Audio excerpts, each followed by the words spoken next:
Embajada de Francia por haber traído a Cédric.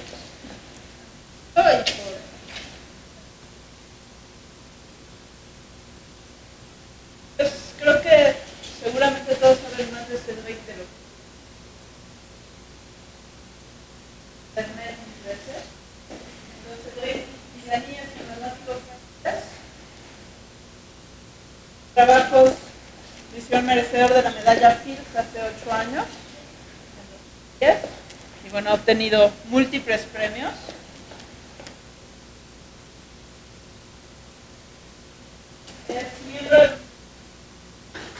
Y fue director del Instituto Henri Poincaré hasta hace poco. Y bueno, hoy viene a platicar con nosotros. Esto es un diálogo y a ver qué sale. Bueno, gracias y los dejo. Ok. Moi, j'ai pas besoin. Ok, il y a le micro. Is it working? Everybody hear me? Yes. Thank you. Good morning, friends. It's good to be here. This is only my second trip to Mexico, but I hope that there will be many others to follow. Here I recognize some friends whom I already had quite a lot of interactions with, and it's good to see a lot of young people around. So this session is supposed to be just like a dialogue, so I will start conversation about the mathematics nowadays, recent evolutions, exchanges of views, where whatever you would like to have my opinion on, I will be glad to give. And to start the conversation, let me put on the table for you some of the trends that seem to me most remarkable or impressive or worrying in the past few decades and going on nowadays. First, let me tell about the way mathematics as a subject is evolving. We know that for the past hundreds of years, mathematics has been growing like crazy in the volume of papers published, subject addressed, number of theorems proven, etc. And this exponential growth is still here nowadays. Depending on the times in mathematics, there have been periods in which the tendency was more like specialization going on in each of the fields, and other times at which the most impressive progress was done by connections between subfields and kind of finding global views. And it is my opinion and the opinion of many people that currently we are still in a period in which progress comes a lot through connections and the reinterpretations of things which already existed. I witnessed this during my career in a rather spectacular way. And I started my career in a very focused way. Eventually, I was quite broad in my range of subjects, but it's not that I, said, okay, now I want to do this, or now I want to do this. It is that a given subject led me to many other topics, because they all turned out to be connected. I started very much connected with, focused on the study of kinetic equations for gas theory, so-called Boltzmann equation, and the trend to equilibrium, how the processes of equilibration go through the effect of collisions in a gas. It turns out that one of the methods used to study this equilibration was in the field of so-called optimal transport, in which you ask what is the distance from one probability measure to another one through the difficulty, the effort that you have to make one, to rearrange one into the other. This led me to study the interface between optimal transport and, say, fluid mechanics in general, also with a geometric touch. And I was lucky enough to be part of the small group of mathematicians around 15 years ago who discovered that there is a deep link between statistical theory and entropy on one hand, the optimal transport field on the other hand, and the third field, which is the geometry. It was very well known that geometry was related to the equilibration of diffusion equations, in particular through the study of Ricci curvature bounds, and we discovered that it was also strongly related with the entropy, and we discovered new ways of characterizing geometric bounds through the use of entropy and diffusion equations and statistical mechanics and optimal transport. So it was all an issue of reinterpreting things, and there was a lot of progress that came out of there. I saw that in the library, I saw on the bookshelves, among the new books, there was the recent book of Filippo Sant'Ambrogio about some topics in optimal transportation, which is part of this field. And later, the field continued to develop much more than I expected. Recently, and recently means last year, I discovered with a great surprise that one of the books that I wrote in the field of optimal transport was starting to be regularly quoted in some papers about artificial intelligence. And 3 years ago, I was myself invited in one of these conferences of artificial intelligence, or the more specialized version of it, which is called machine learning, which I was very surprised of. When I received the invitation, I gave a phone call to one of my friends who is in this field, and I asked him, why do you think that they invited me? I don't know anything of their business. And he explained and he discussed and so on, and I discovered that, in fact, my field was now part of that business. And I discussed with some experts, told me, yes, you know, optimal transport, now we use it in this machine learning thing, and there is a very important duality interpretation of adversarial learning, which is very promising, and so on.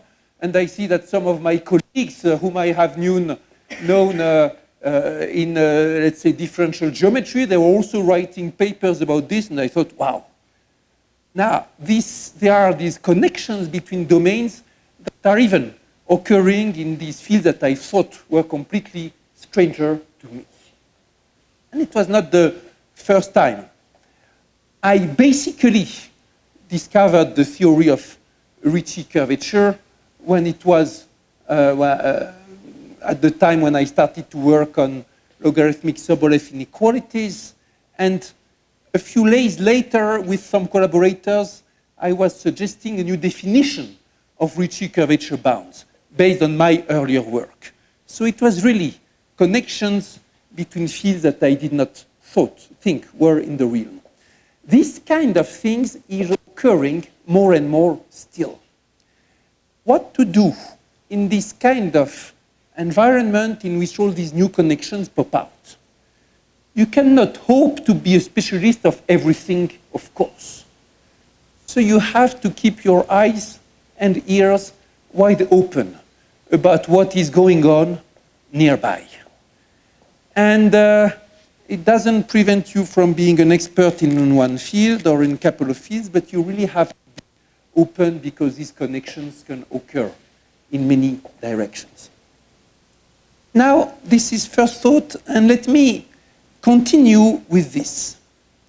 Nowadays, I was talking about connections within mathematics, but nowadays there are more and more connections and collaboration of mathematics with the rest, with enormous amounts of other problems and fields. And in particular, through the rise of elaborate algorithms, we have seen connections of mathematics with biologists, with engineers, with people in social sciences, with medical doctors, etc., etc. And more we have seen the rise of the request for such profiles as people who are expert in math, but also expert in this other direction.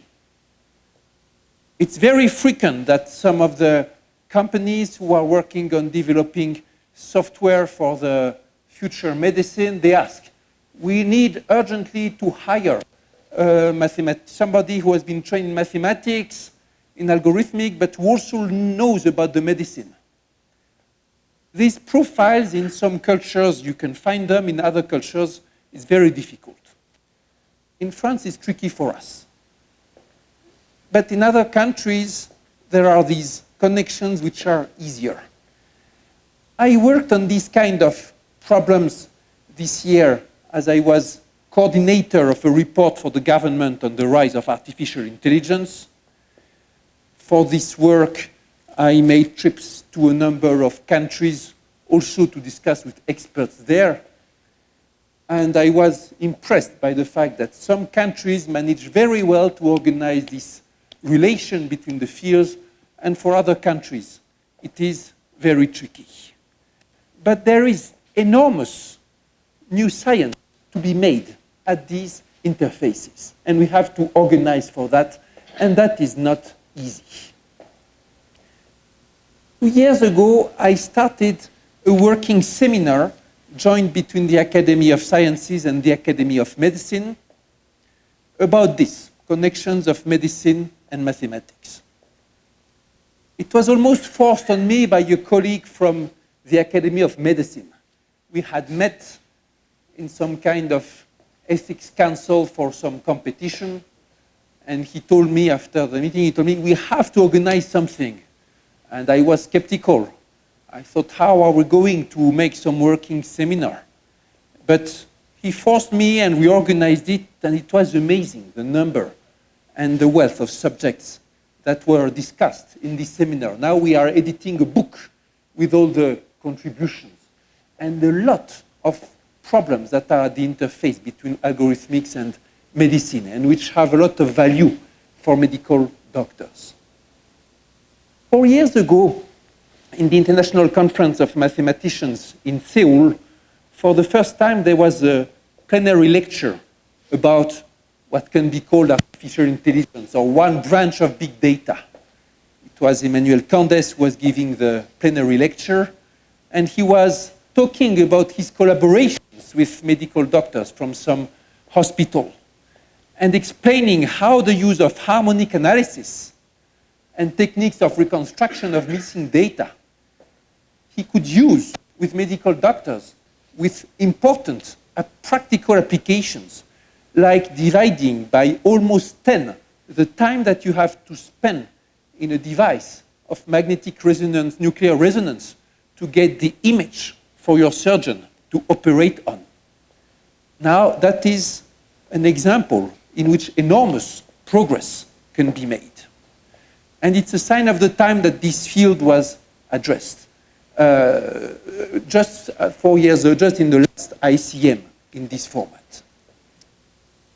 Our education is not well prepared to handle this kind of problems, at least in France and in most countries, because our students usually are not taught properly about the interactive, interdisciplinary cooperation, about project development, and the dialogue is quite tricky.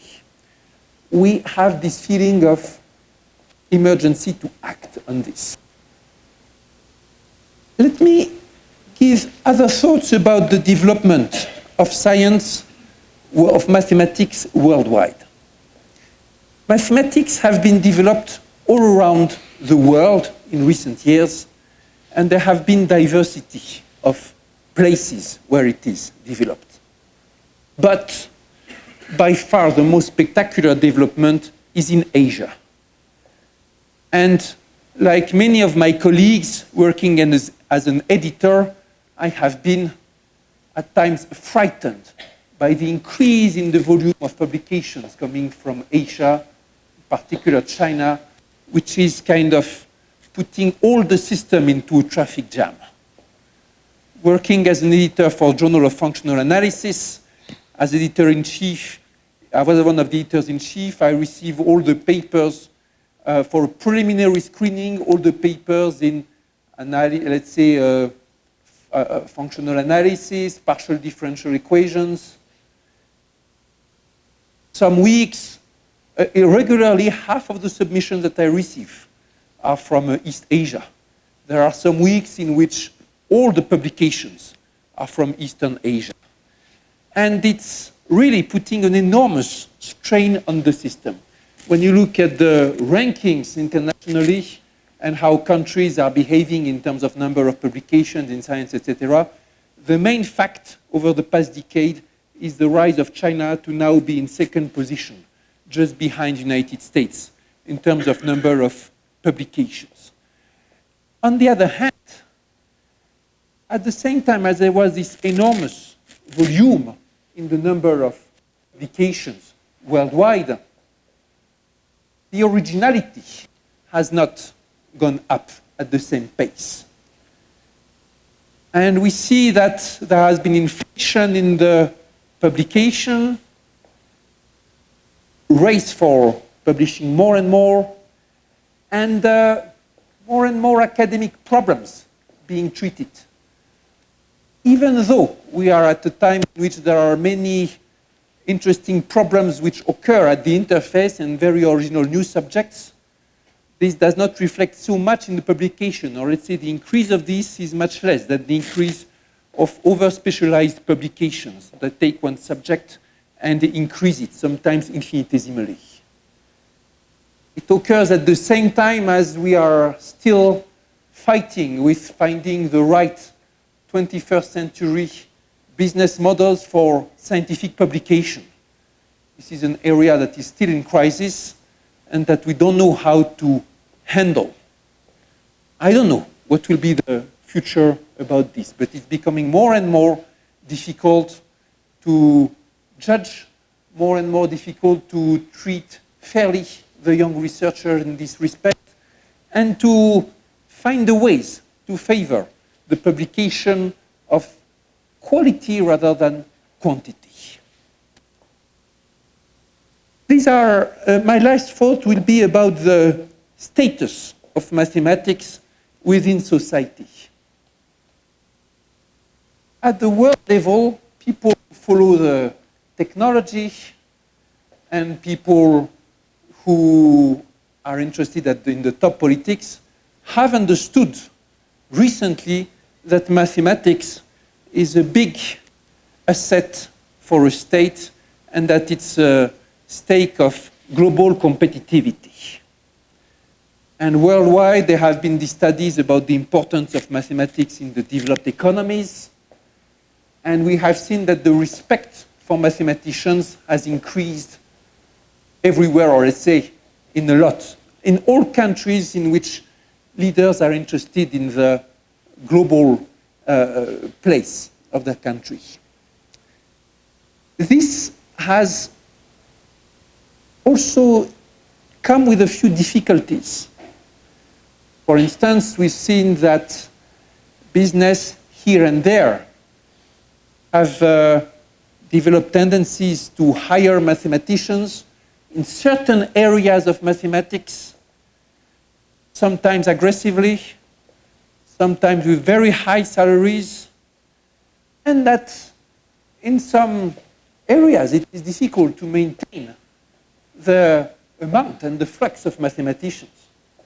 In France, as in other countries, we feel it strongly in the field of statistics.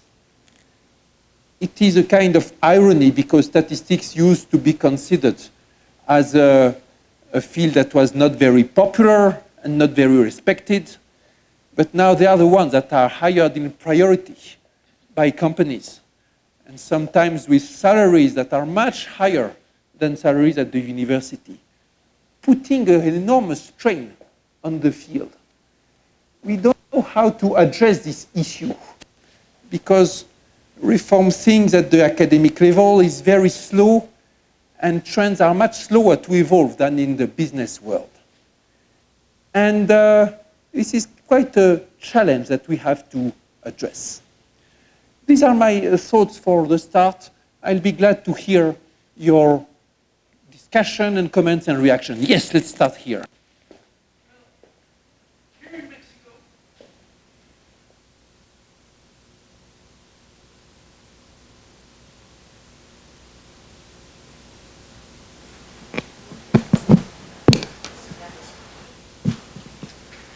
Here in Mexico, industry buys all its required technology outside Mexico. So scientists, when work at the industry, most of the time is for maintenance tasks. Scientists? Yeah. So scientists, when work at industry, most of the time is for maintenance tasks. So I have the feeling that here in Mexico, we have a bigger problem than connecting areas. I feel we don't have a bridge between academia and productivity at all. How can we tell industry to look at their scientists rather than picking the phone? That is a great question. The contact between the science and the industry is difficult in many countries. Some countries have been very good at organizing this, others not so good.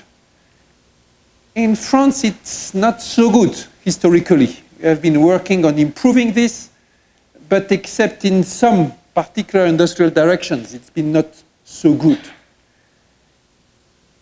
It also comes in relation with issues about publicity, culture, how scientists or PhDs, etc., are regarded by the society. But one issue that we are currently facing in France very strongly about the hiring of scientists is the competition with the American,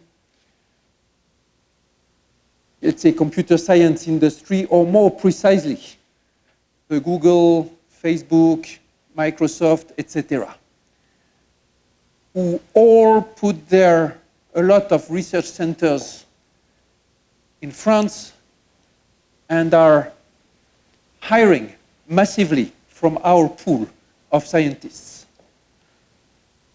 And later, the industry, even the French industry, when they want to hire experts in these areas of mathematics that are very hot nowadays, big data and whatever, they will pick up the phone, not to phone the universities, but they will phone these American giants. And now you have this irony that in some cases it will be French researchers working for French industry, but hired by the American companies, which is a way that a lot of the added value goes away from our system. It is a big problem for us. More generally, we have problems not only in there to organize the contact between the universities and the industries. At some point, when was that? Like 10 years ago, we made a massive effort on special bodies, institutions, that we call societies for acceleration of technological transfer, that would be at the interface between the university and the outside world, let's say. So the university people, when they have a project that can be part of an industrial thing, or when they want to use one of their theories for applications, they will go to this society and they would work on contract and do legal work, etc., and then do the transmission to the industry or prepare the creation of spin-offs, etc. Globally, it has been a failure. I mean, some of these societies are working well, but globally it's disappointing. And one of the reasons being that to make it short, if you have some body that is between the industry and the university, it will also contribute actually to isolate both worlds. It will be like an extra layer that separates things. And it's a problem that should be fixed by culture and internally. So globally, it will be more important to try to mix people, that is for the industry to hire some researchers and have some research that is done inside the industry, or for the university to hire some people coming with some industrial problems and that can explain their colleagues, so that the culture can diffuse one way or the other.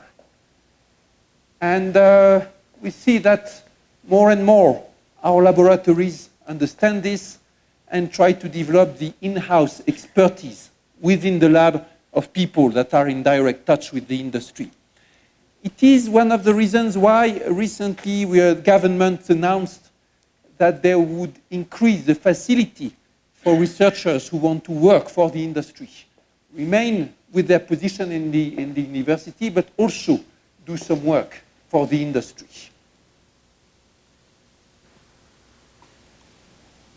Who wants to contribute next to the discussion? Also, don't hesitate. If there is something that I said that you don't like, you have to protest loudly. Now that I'm a politician, I am used to be, that people shout at me through the internet or whatever every day.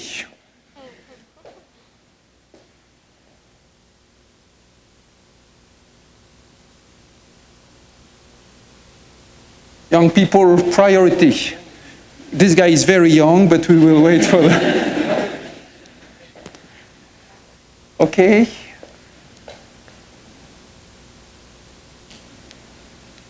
Yes, another young people.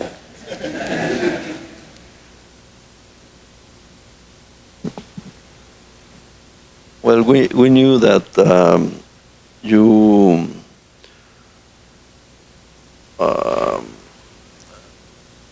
give some speech about the artificial intelligence in France recently. Then I don't know if you can comment about that a little bit and why is so important artificial intelligence and not so other topics like mathematics and biology or medicine or whatever. Yes. So, indeed, government asked me to prepare this report on artificial intelligence.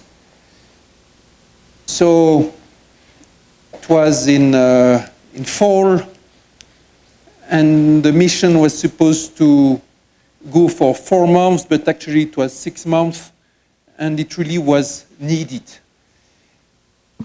I was lucky enough to do this with a great team, including one real expert researcher in artificial intelligence, who does have this experience of working both on the theory and on the applications for the industry. But also in the team, there were some experts from the engineering side, some experts from the humanities side. So 6 people working with me. And we worked on a complete tour of the question, like developments in the industry, organization of the research, consequences on the job market, problems of the ethics, impact on the environment, main sectors which have priority for the development, like health, transport, environment, defense.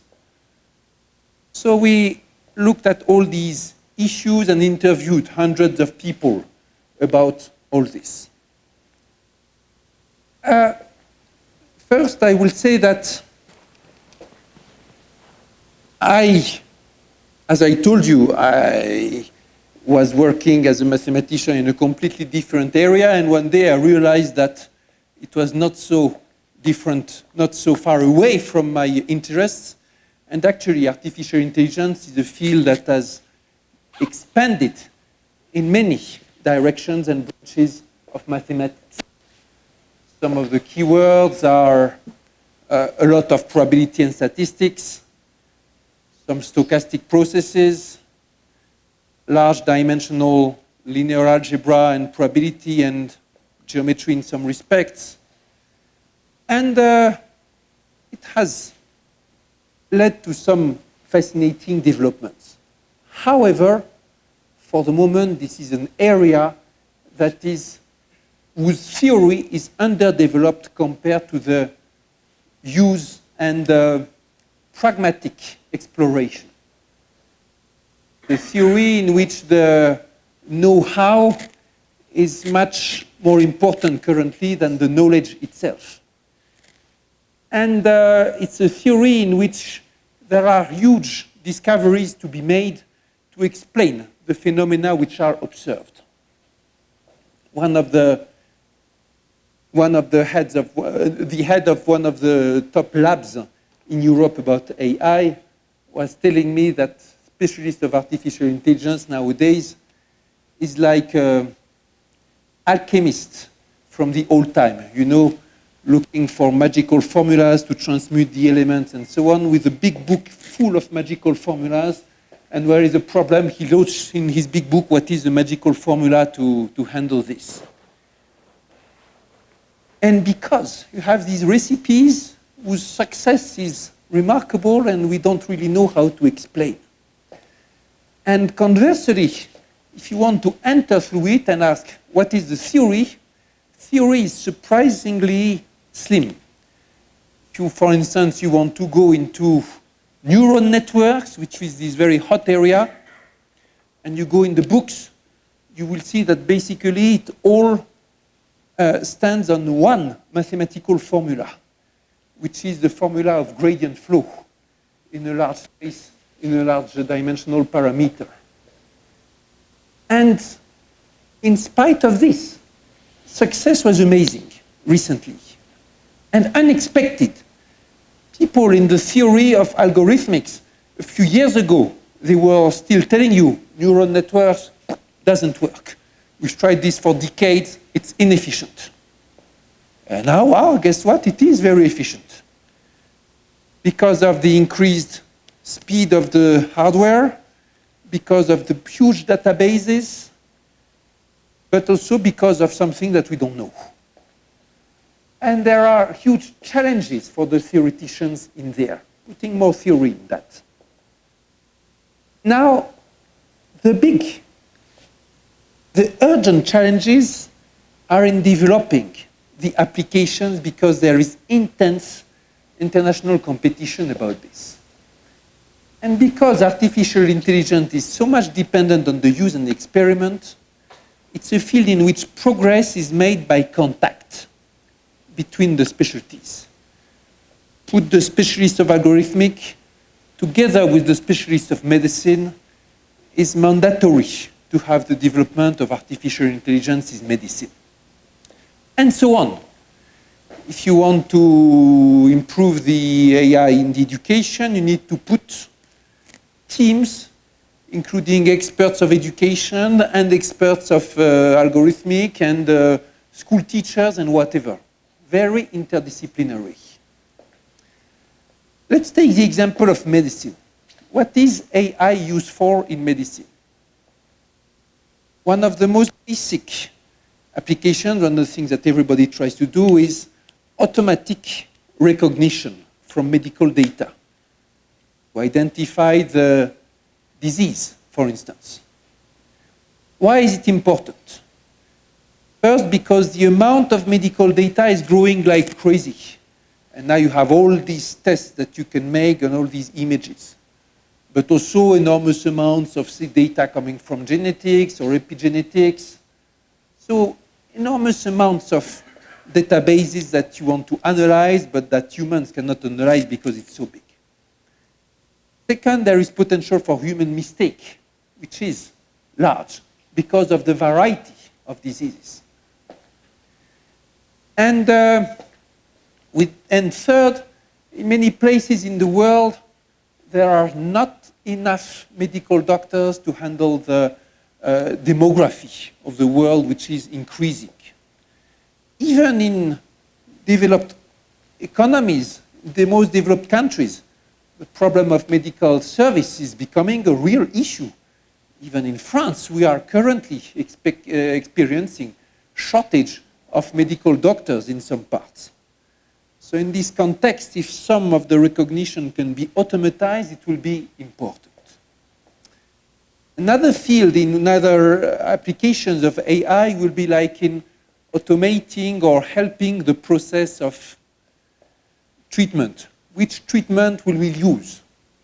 And how to follow the evolution of the disease. Take cancer.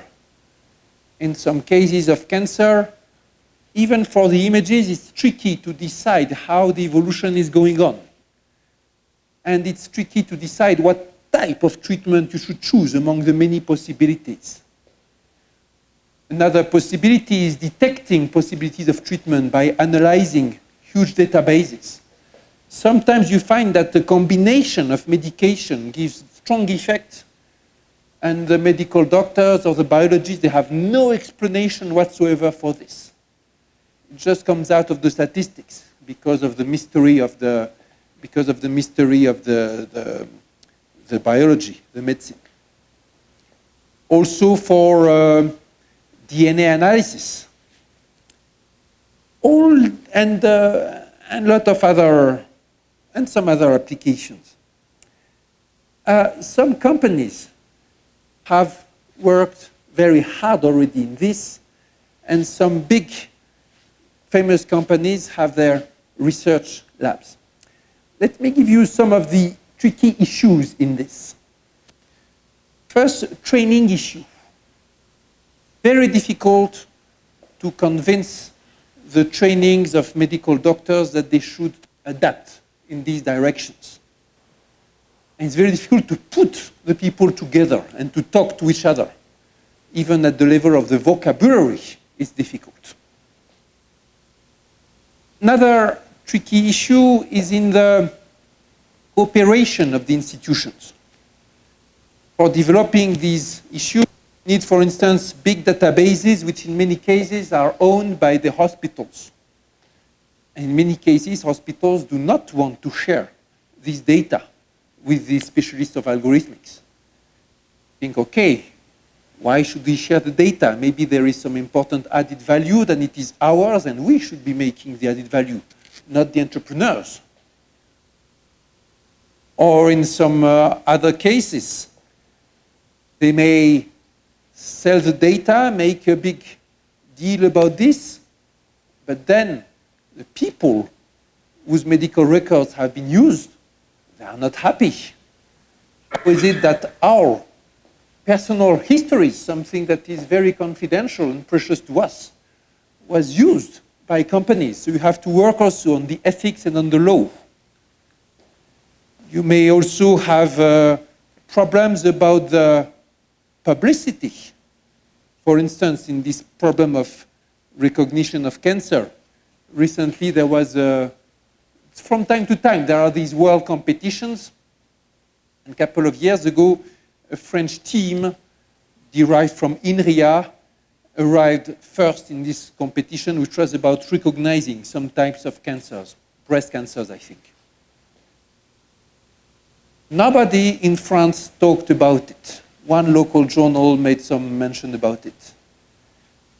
But when an actor like Google explains his results in the field to dozens of journalists that have been invited for this occasion, and it's in the headlines. Oh, artificial intelligence is making enormous progress in recognizing cancers. They can already do better than humans, etc., etc. So it's a scientific problem, but that you cannot disconnect from the ideas of promotion, economics, business model, and so on. Now, the role of the state is also very important in this kind of problem. In France, we have this idea that health is some kind of public good, and that the state should play a key role in organizing this. But state should not be the one developing the solutions. may take a lot of time. It may slow down the capacity of private actors to try for solutions. But we arrived at this conclusion that it was in the role of state to impose some connection of the data from the hospitals, from the medical doctors' records, from the universities, from the administrative databases, and so on. And to make sure that these data can be open to other actors that are entitled to make some good research for developing new therapies. This is tricky, requires a lot of persuasion, requires discussion with the government also, etc.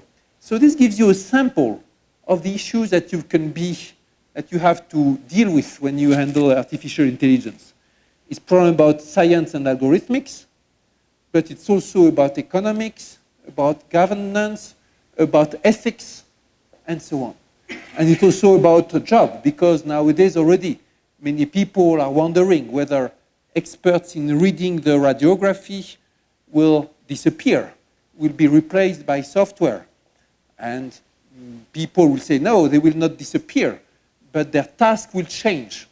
They will be more like integrators of analysis.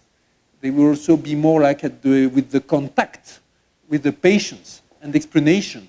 And they will have to work more with the integration with the team of surgeon or whatever. So it will be like going to something that is more higher level than the down-level analysis.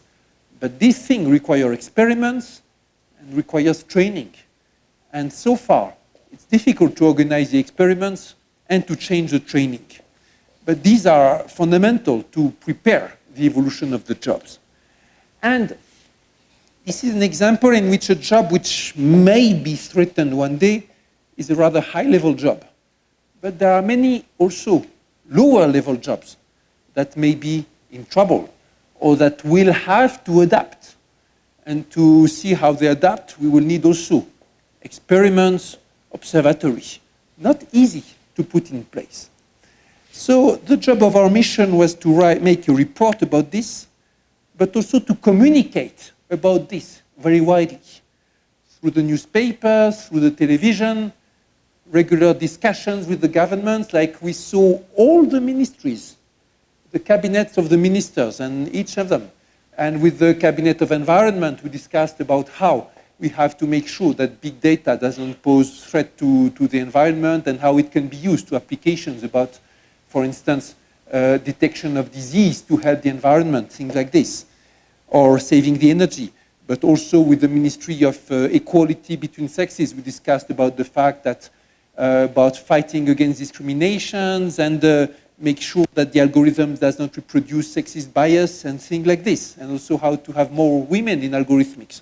But also we discussed with the Ministry of Defense and with the Ministry of Transport, etc. All ministries are concerned with this, even if they are not aware of it. And so organizing this dialogue, this awareness problem, was an important part of the mission. There. This is a question from the live streaming public. This comes from Luis Victoria, and he says, how can we start the dialogue with the government so that scientists and science in general gain more attention? The dialogue between the government and the science. Yes. That is a very tricky question. and it depends quite a bit on the cultures, but worldwide it has not improved so much in the past decades. In some countries, like United States of America, it has decreased very clearly. The counselor of the President of the United States used to be the most important scientific advisor in the world. Now he doesn't even exist. The position has been removed. Well, so it's an interesting evolution. Institutional response globally is rather poor. When you create a new council that is in charge of science advisor for the government, if the government doesn't take it seriously in their hearts, it will not work. For years, I have sat on a council in France that was supposed to advise the government. No impact whatsoever. It was supposed to be under the presidency of the Prime Minister, but Prime Minister never gathered the council.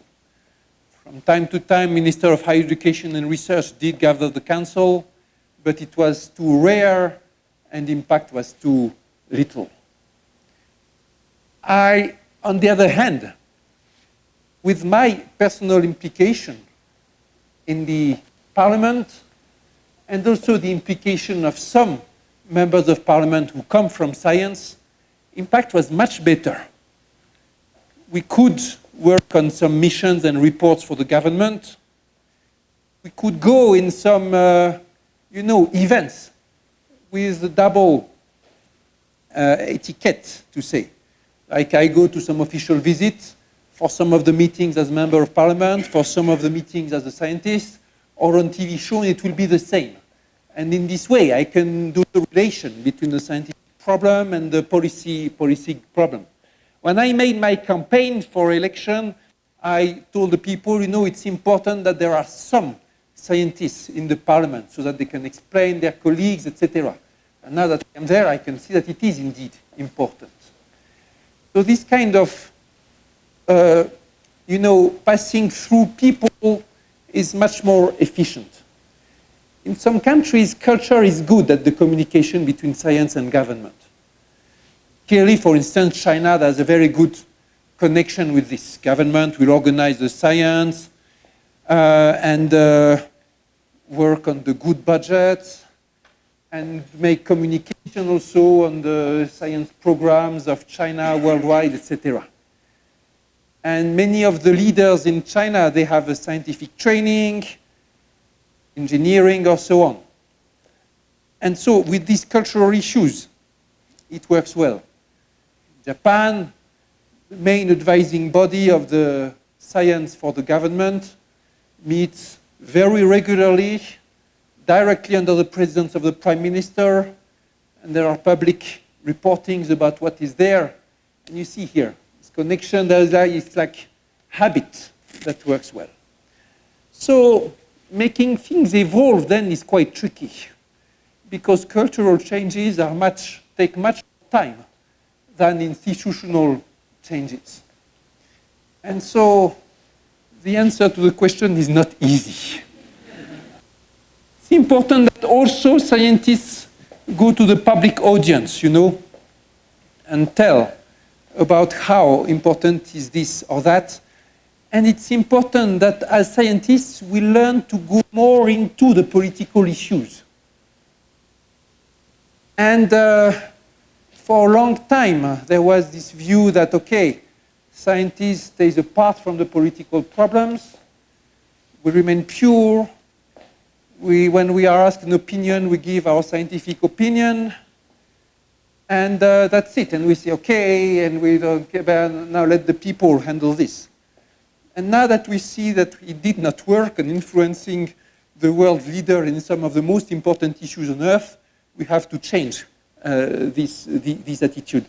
I am currently reading a book that is whose name is The Honest Broker, which was suggested to me by a world expert in scientific advising to governments, and that takes this kind of arguments and analyzes the various ways in which the science can position itself next to the government, and argues that in the current world we should not continue in the same attitude as staying detached, but we have to kind of take, in many cases, and it depends on this configuration, but in many cases, go in these political issues, not necessarily by saying we have to do this, but saying something like, look, there are these or that issues and directions, and society has to choose between this or that.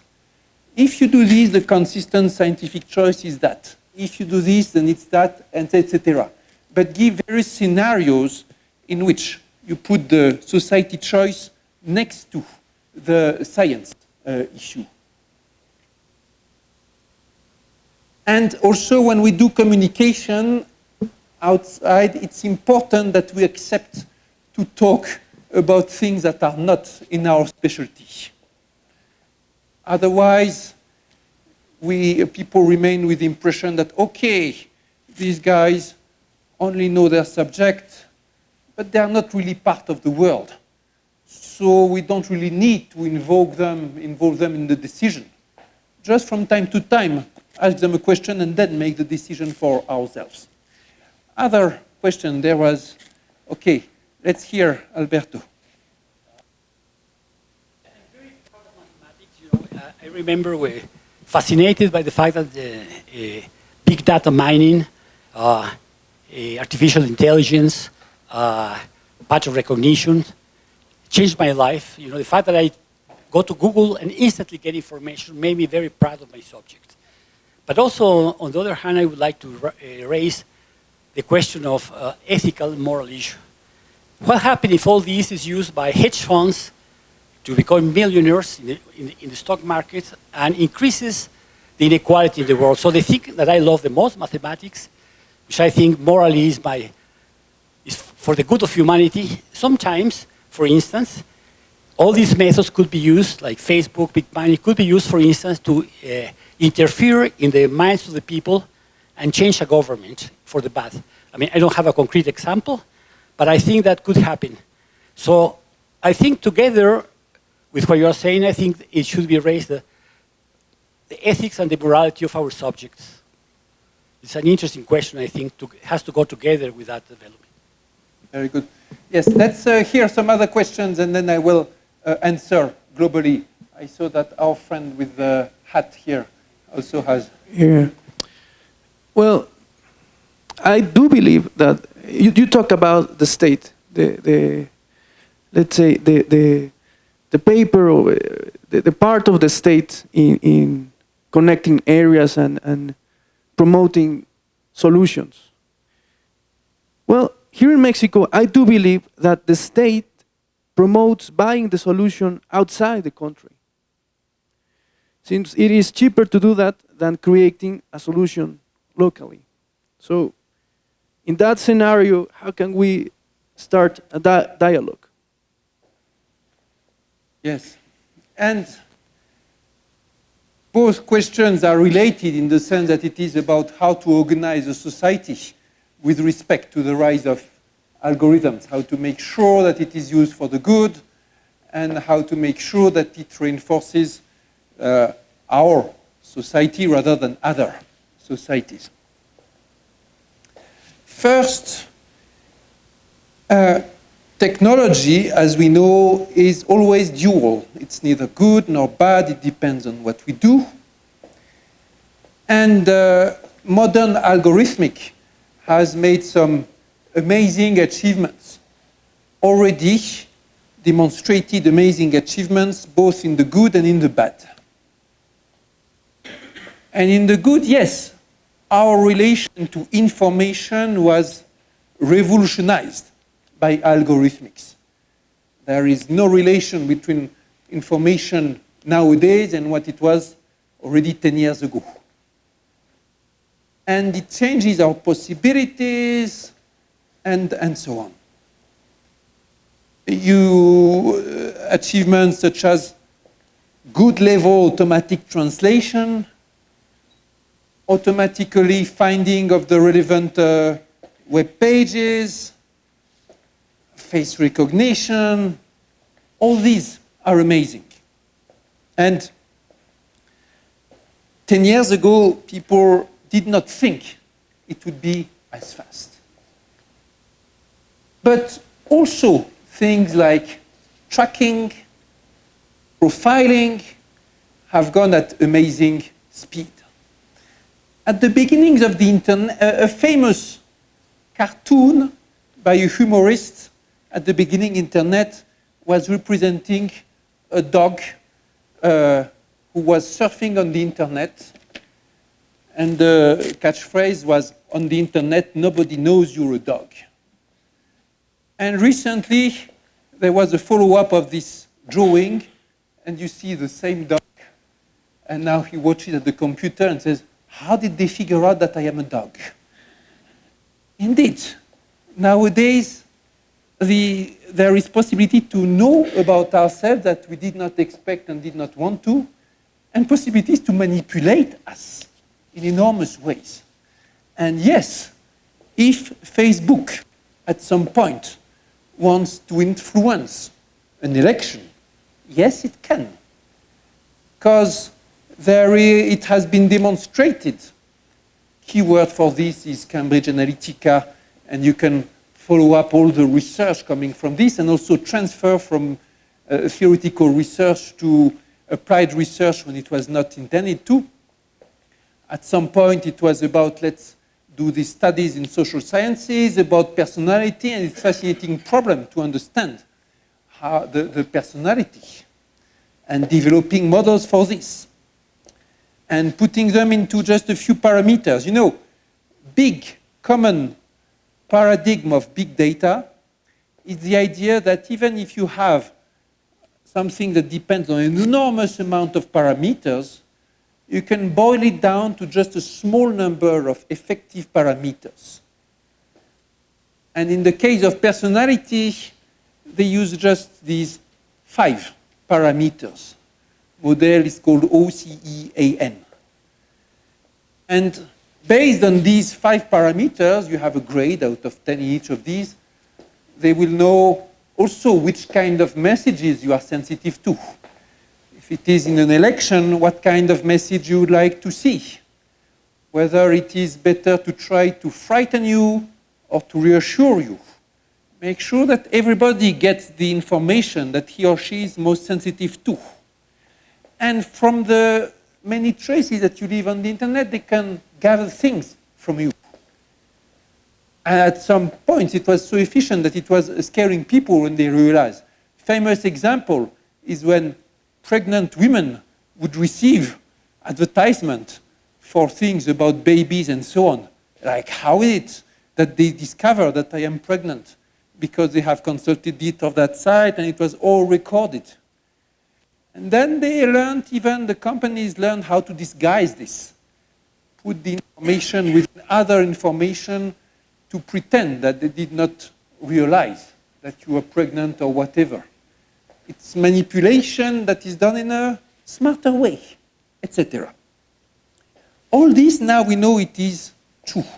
And there even was an experiment in which, for the people from Facebook, they experienced these, let's say, all the users from this group, we give them this kind of news and we rearrange the order of news for the other, and then we see if they feel more depressed or less depressed. And then there was big controversy, like how dare you put the people subject to some experiment without even informing them. And this, we know, is completely possible. And by the way, it's done very routinely when it is about choosing titles of news, which is a title that the users prefer. Very easy. You send to a group one title. If you hesitate between 3 titles, you send 3 titles to various groups, and you see which title triggers the most amounts of clicks. And then you stick up with this title. So this goes into an increase of sensationalism, etc. And more and more fear, more and more whatever. Also, there are studies showing that manipulations globally are very efficient. Fake news, they propagate faster, and they are more resistant to attempts to fix than other kinds of news. This is posing a whole big set of problems for society as a whole. There was a book a couple of years ago by a mathematician that was like a big splash in this. Some of you know her. Her name is Cassie O'Neill. She worked as a professional mathematician. She also was a quant. She has her blue hair of protester or whatever.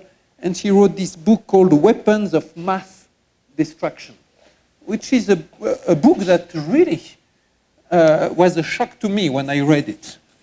It's not the only book talking about this subject, but it was the first that was really written by somebody who's an expert on it, and showing with detailed examples what can go wrong in the algorithmic. Of course, there is playing on the words because it's math, but it's also like math because it really goes at math scale. And the subtitle of the book is something like how big data and artificial intelligence threatens democracy, something like that. And she goes on analyzing chapter after chapter, which are the examples at points in which the big problems are posed, either by a use which is unethical, or just by clumsy use that can be very destructive also. This is a must-read, because it makes you think of our responsibility in designing the algorithms. And she also does some research about what would be the process to have more transparent algorithms that can be verified, that can be checked and modified, etc. So we now have all this to think about in our responsibility of mathematicians. And it's a tricky one. There was a time at which mathematicians' ethics was very much criticized. That is when there were the big world financial crisis, 2008 or so on. And one of our respected French politicians went as far as to say that those mathematicians who devised the algorithms to help the finance were guilty of crime against humanity. And the defense of the mathematicians was to say, look, all we did was find these mathematical methods that work in some conditions, and then people used them without understanding them and made some clumsy things with them, and it was a disaster. And it is true that clumsy things were done with the methods, out of range, whatever. And in this sense, responsibility of mathematicians was not the main point. But it shows that we mathematicians were not present enough in the decision center, in the communications, in the society critical points, so to speak.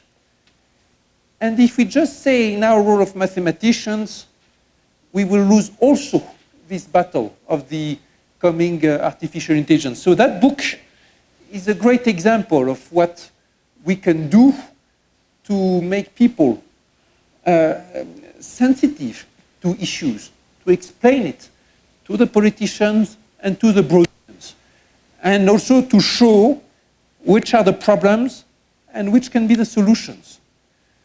Of course, you should always talk about the solutions, because if you always say it may be disaster, etc., nobody is happy to see this. But you should also address which are the big issues that are dangerous. Otherwise, people will rightly think that you are hiding some of the dirty truth. So we have to think of all this, and there is an evolution of our role as scientists. Last question, and I will be very quick, because I have all these signs that we have to be quick, so I will answer very quickly. Hold on, the mic is coming. Thank you. You were talking in your presentation that globally mathematics education lacks some skill development. So in the face of the actual panorama of mathematics, what would you recommend to the students, to us, the students, in order to surpass those deficiencies? And how can we find an equilibrium between high specialization and adaptability? Because this is great question, great issue at all levels. First, math education, even from the very start, is in trouble worldwide. I also worked on this for the government with a report on mathematical education in France. I was very much frightened by what I saw in the process of studying. Our education has so much problems. I wrote this in the report. And then whenever I go to some country, some mathematicians tell me, oh, we read your report and the problems that you have are exactly the same as we have here in this country. It happened to me in Russia, it happened to me in Africa, everywhere. Mathematics is tricky to teach. Science are tricky to teach. And in education, it's not that there is automatic progress. Things that you discover in education sciences at some other point you forget, in the sense that it's forgotten in the training of teachers, and problems of human resources can screw up completely the good science that has been developed in teaching. But globally, we have to insist on involvement from the beginning in experiments, project making, going deep in the understanding and in the making, and not insisting too much on the number of subjects. So it would be a mistake to say, oh, nowadays there are so many important subjects, so we have to teach them a lot of various things. We have to insist on the process and on the quality, and giving the keys and the clues then to increase and go on and experiencing. But that is a tricky one. For instance, at some point in France, we decided, okay, statistics is so important nowadays that we have to teach the statistics also in high school. It did not work well. Statistics is a very difficult subject. If you want to understand it in a good way, it requires maturity. By the way, some of our most famous experts in probability and statistics were against this extension. And we put it in the programs, and now the students, they just learn by heart.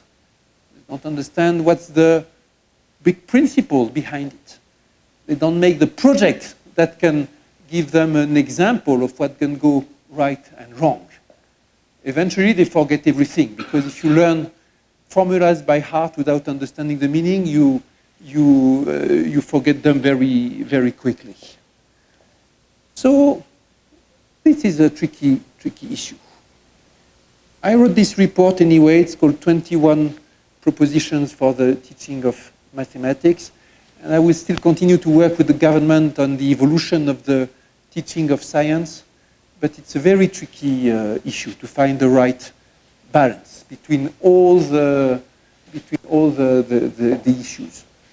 Cultural, political also, the fact that algorithmic has to be taught nowadays as part of the regular teaching from a very early age. Also, we have to input the new software in teaching possibilities, but for the moment, their impact is rather poor and experiments are not so well done. So it's very tricky. Good news is, nowadays, science is more important than ever in the society. And all these connections make the science teaching more challenging and more fascinating than ever. So we have opportunities to explore this if we do well. Okay, that is all, I guess. Thank you for your attention. Bueno.